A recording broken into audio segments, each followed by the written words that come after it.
पिछले सभी सेशन में हमने देखा किस प्रकार हम अपने टेबल को फॉर्मेट कर सकते हैं, सेल स्पेसिंग डिसाइड कर सकते हैं, सेल पैडिंग डिसाइड कर सकते हैं, विड्थ डिसाइड कर सकते हैं।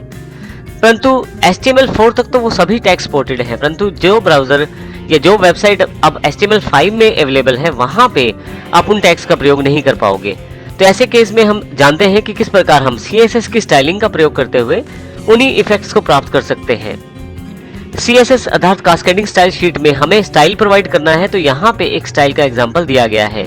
जैसे टेबल, टेबल हेडर और टेबल डेटा को हमने बॉर्डर दिया है 1 pixel solid, border colour yellow है, बॉर्डर के बीच का स्पेसिंग 5 पिक्सल है और बैकग्राउंड कलर रेड कर दिया गया है।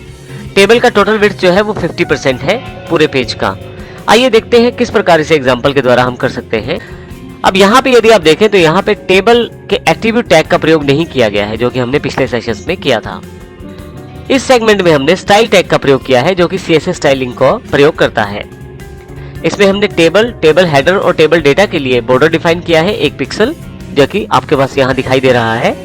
बॉर्डर का टाइप सॉलिड है, अर्थात मोटा बॉर्डर दिखाया जाएगा यहाँ पे, और बॉर्डर का कलर जो है येलो है। मैं यहाँ 2 पिक्सल कर देता हूँ, सेव करके यहाँ रिफ्रेश कर देता हूँ, तो आप देखेंगे बॉर्डर का जो साइज है वो बढ़ गया है। इसी तरह से यदि मैं चाहूँ तो कलर भी चेंज कर सकता हूँ। कलर मैं यहाँ पे ग्रीन कर देता हूँ। फाइल सेव करके फिर से रिफ्रेश करता हूँ तो आप देखेंगे बॉर्डर का कलर भी चेंज हो गया है। इसी तरह से आप चाहें तो यहाँ का बॉर्डर का स्पेसिंग बढ़ा सकते हैं। यहाँ से मैं 10 पिक्सल कर देता हूँ स्पेस को, सेव और रिफ्रेश।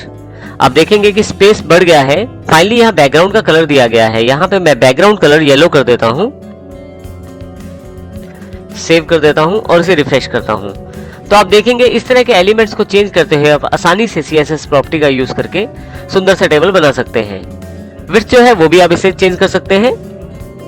मैं 30% विड्थ कर देता हूँ, सेव करता हूँ, फिर से रिफ्रेश करने पे पेज के केवल 30% पार्ट पे ही आपका टेबल रह जाएगा।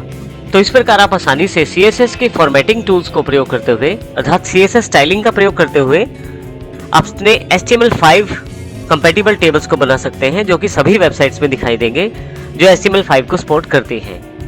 CSS कंप्लीट स्टाइलिंग की जानकारी के लिए आप हमारी CSS कंप्लीट कोर्स ट्रेनिंग को भी देख सकते हैं। क्योंकि ये सेशन जो है हमारा HTML से रिलेटेड है, इसलिए हम HTML की ही जानकारी इसमें दे पा रहे हैं।